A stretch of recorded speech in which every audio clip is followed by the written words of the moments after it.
Hi, it's the time for the April wrap-up, and I've been very busy this month. 13 books. 3 of them were poetry novels, so they are quite quick to read, but I can't believe that I did 13.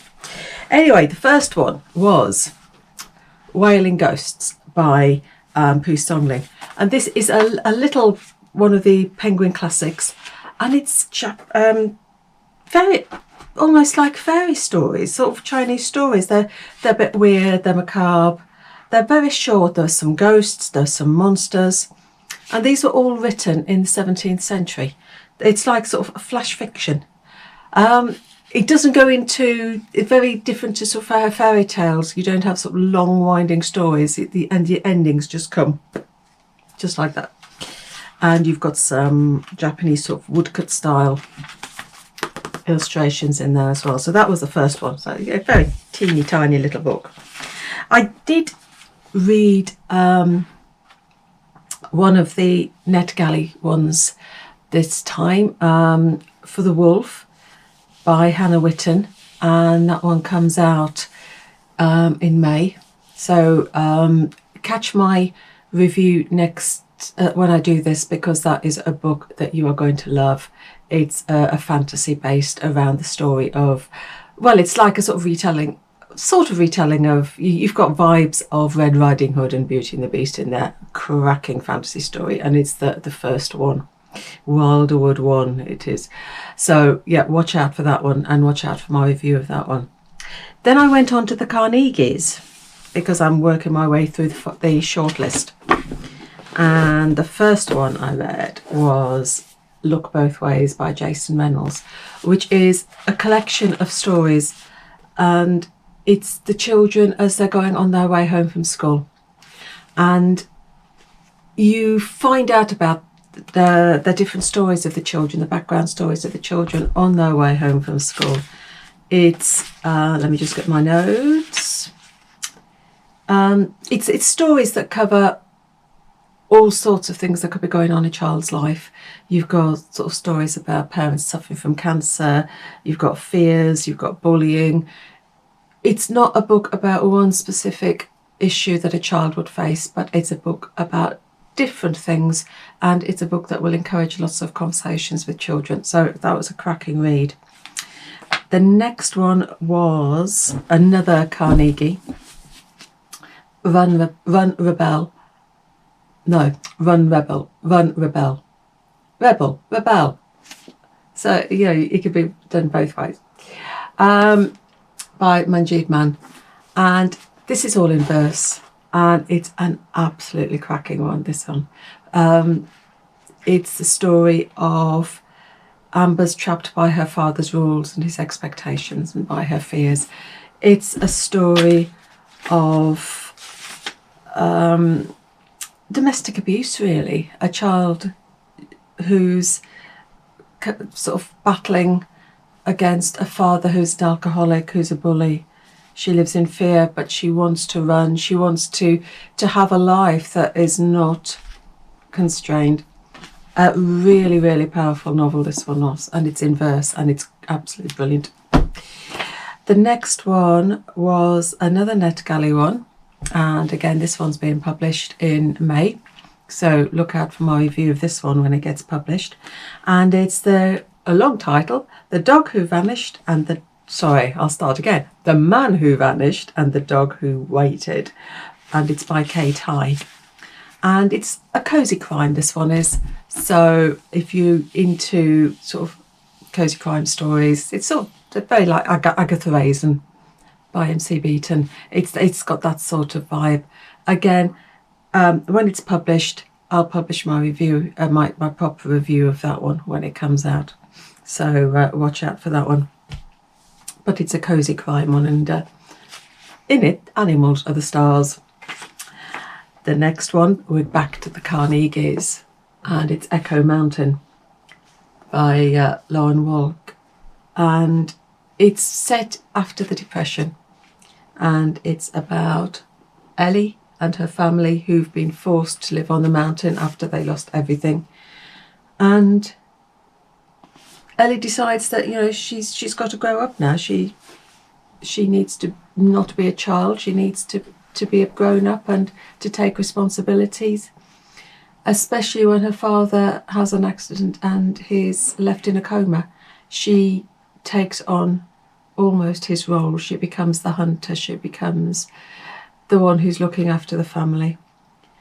And she meets other people on the mountain, and she discovers healing and friendship.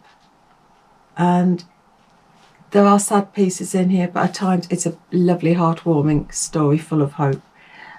There are actually no villains in this one. Nature is friend or foe, depending on the situation. So that was another one for the Carnegies, another cracking read.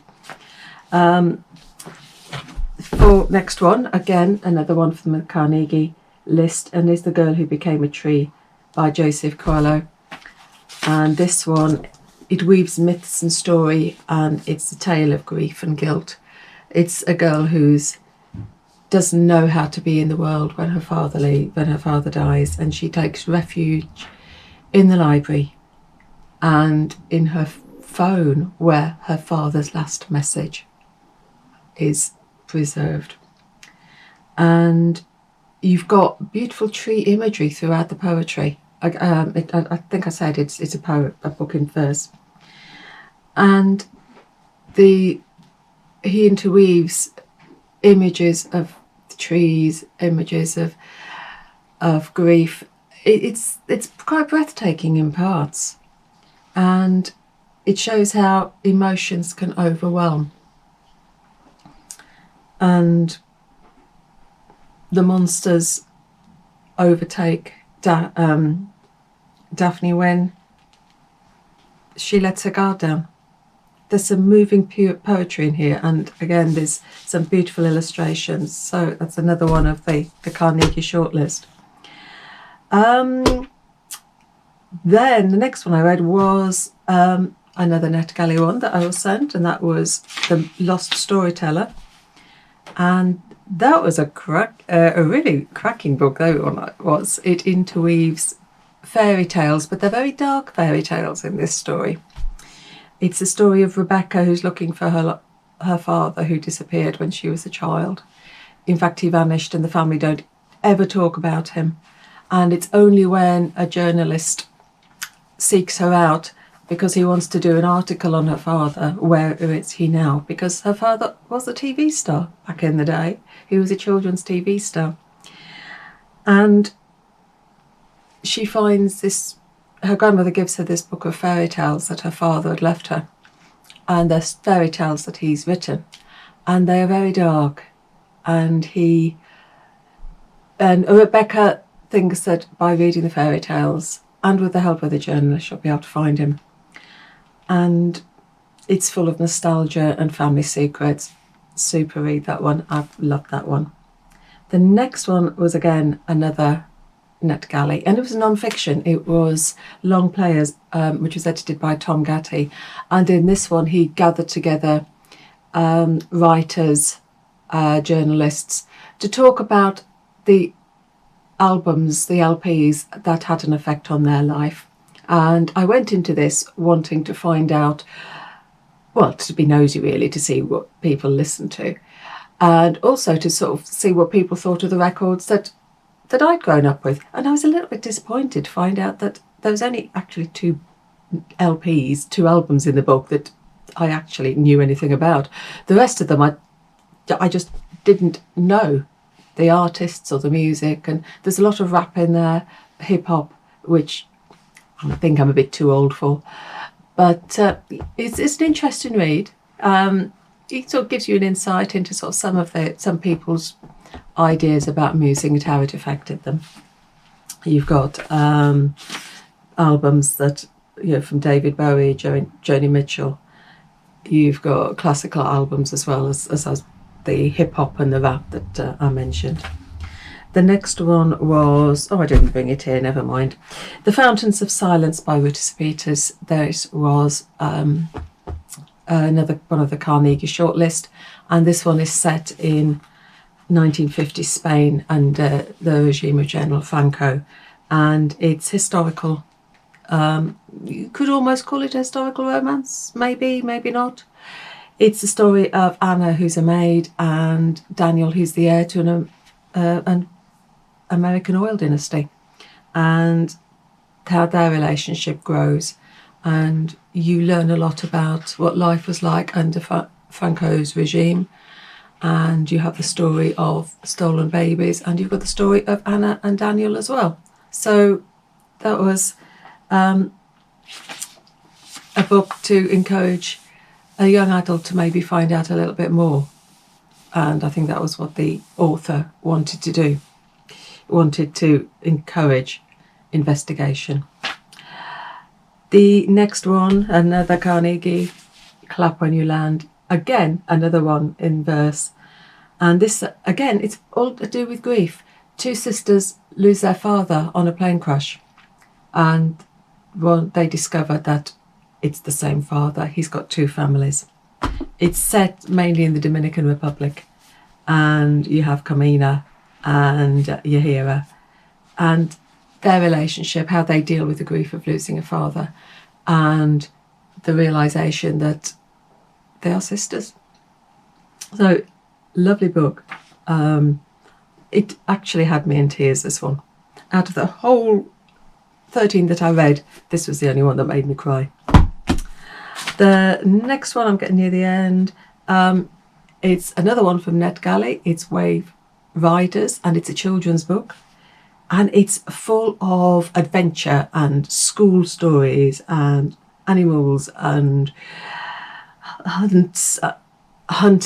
You've got sort of hunts for family secrets and family mysteries, and you've got villains, and it is a super read. And you've got sea as well, sea adventures, sort of on the high sea and boat crashes and beautiful characterizations. Super book for children.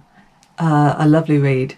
And the final one that I read was Margaret Atwood's retelling of the story of Penelope and Odysseus.